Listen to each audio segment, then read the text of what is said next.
Hello world and welcome to Learning Java, one byte at a time. This is the 7th video in a tutorial series geared at bringing the wonderful wide world of Java to those with little or no programming experience. Now this video picks up where the last one left off. It's sort of a twofer, so we're going to dive right back into the Notepad application. We're going to pick up where we left off in the display UI function that we were writing. We have successfully imported the scanner object. We have declared that scanner, named it user input, and requested that Java construct us a new one, and passed in the parameters that the scanner should be scanning from, which is going to be the system in. Now, down here, after printing out the menu in the display UI, we're going to prompt the user for their input, and the way that we would do that is like this.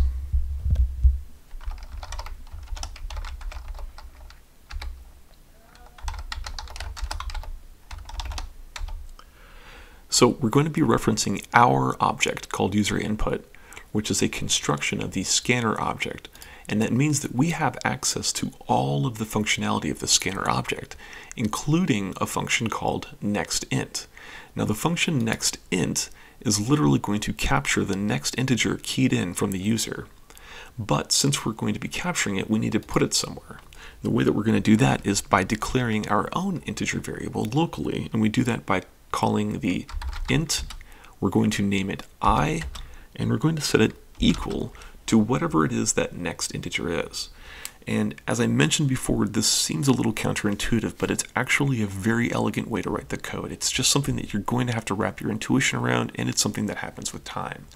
But what's essentially happening is our user input object, which is an object constructed from the blueprint of the scanner object, which means it has all of the functionality, including a method called nextInt, which is a method that will capture the next integer the user keys in, and that returns that integer. And this is the first time we've actually seen a method return anything. This one right here, if we were to look at it, would not be a void method. This one would actually be returning an integer. And since it returns that integer, we have to put it somewhere. So we're going to declare our own integer, and we do that by using the int keyword. We need to name it I, and it's only a local integer, so it doesn't need to be named anything fancy.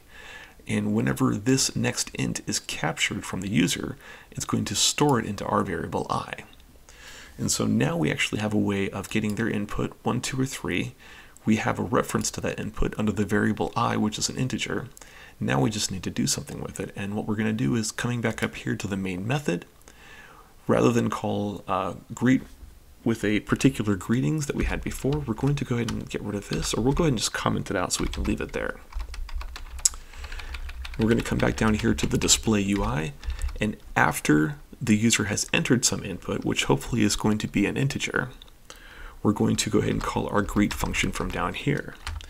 Now, the greet function, as you remember, is going to be expecting a string variable. Well, those string variables are housed in our greetings array object, and each one of them has an index. Now, the index that we're going to be searching under is going to come from the user input. And so we don't know which one they're going to pick. We have to keep it dynamic, and we have to keep it flexible. So the best we can do is use the variable I, which we know is going to be equal to which one I've picked, and we're going to pass I through as the index to the array that we've created in the greet function, which should be the string variable that the greet function is looking for that it can display. And that's going to be done like this.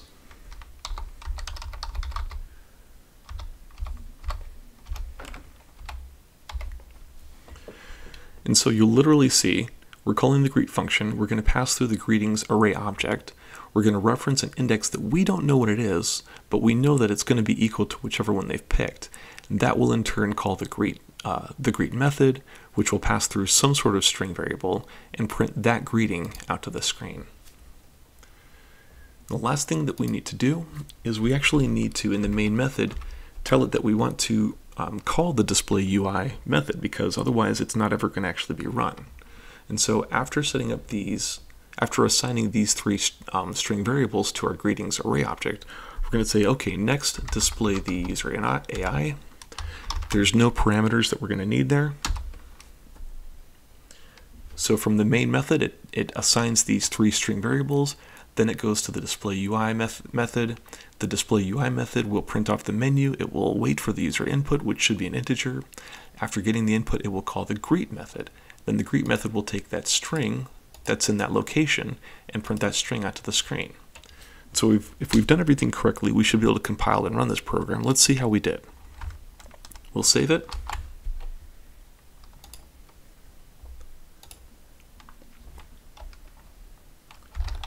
We'll use the javac command to compile it.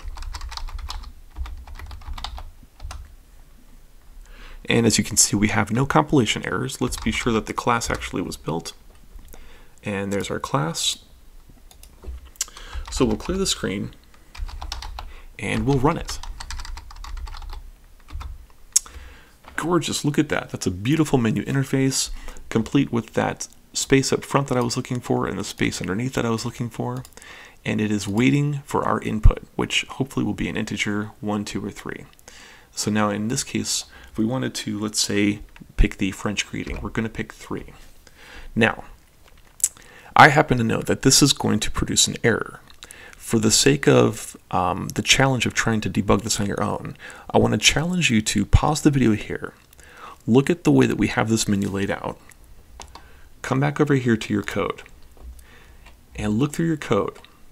And before we actually run this and actually get the error, I want you to see if you can actually troubleshoot and debug and try to figure out what the error is going to be, and then try to figure out how we can correct it, because this is in fact going to be wrong. I'll give you just a couple minutes there to pause the video, take your time, and hopefully you've had a chance to look through that. If you weren't able to predict what the error is going to be, and if you weren't able to figure out how to fix it, that's okay, because it's going to we're going to go over this together. But I just thought I'd give you that challenge, just because that's part of the fun of programming is the debugging process. So from here, we're going to go ahead and enter the 3, and it's going to throw us an error. Now the error is an exception. That just means it's an error. It's in the main method. And the error that we're getting is array index out of bounds. And then it says index 3 is out of bounds for length 3. So it's basically telling us that the index that we requested is outside of how many elements that array has. And you're thinking maybe, wait, we had an array with 3 elements and we're requesting the 3rd array. How is this not working? So the answer is, if you can remember, the nature of arrays in Java is that the index actually begins counting with 0. So we don't have indexes 1, 2, and 3. We have indexes 0, 1, and 2. However, when we get the user input, the user will be inputting 1, 2, or 3. And we're passing that into the variable I, which is being passed through as a reference to that object, that array object. And so now, how do we get I to be 1 less than what the user is going to be inputting? Because I don't want a menu that says 0, 1, 2. That would look kind of, ridiculous. I want the menu to look nice, but I want to make the correction down here in the code. And so if you haven't figured it out already, we're actually going to subtract 1 from the variable. Because this is an integer, it's a numeric variable, we are allowed to perform mathematics on it. The parentheses are just for, the readability of it. You don't need the parentheses, but just for the sake of making it more readable, we'll go ahead and include the parentheses. So what we're going to do is we're going to call the greeting function. We're going to pass through an index of whatever the user inputted minus 1 to make the correction. And then that should actually produce the results we're looking for. Let's see if we got it right.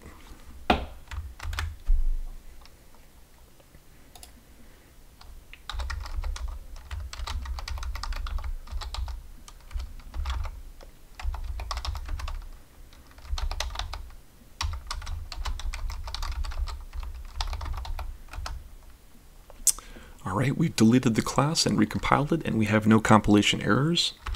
Let's check to be sure the class is already there, which it is. Let's clear the screen and let's run this one more time. There's our beautiful menu. And now if we pick 3 one more time, it shouldn't throw us an error of array index out of bounds. It should in fact give us the greeting in French. Bonjour le monde. Perfect, wonderful. Let's try it again for the other 2 to make sure that it's actually working fully. 1 for English, hello world, and then 2 for Spanish. Hola Mundo. Wow, that's remarkable. That is an enterprise level application if I ever saw one with my own eyes. Well, that does it for this video, and we finally come to the end of this particular lesson, which is great. I just want to encourage you guys to continue tinkering around with that code to sort of see if you can make it or break it, see if you can make it do anything else. I'm happy to hear about anything else that you guys were able to do in the comment section. Let me know how you enjoyed this, and I'm looking forward to seeing you all back in the next video. Thank you so much, and have a beautiful night.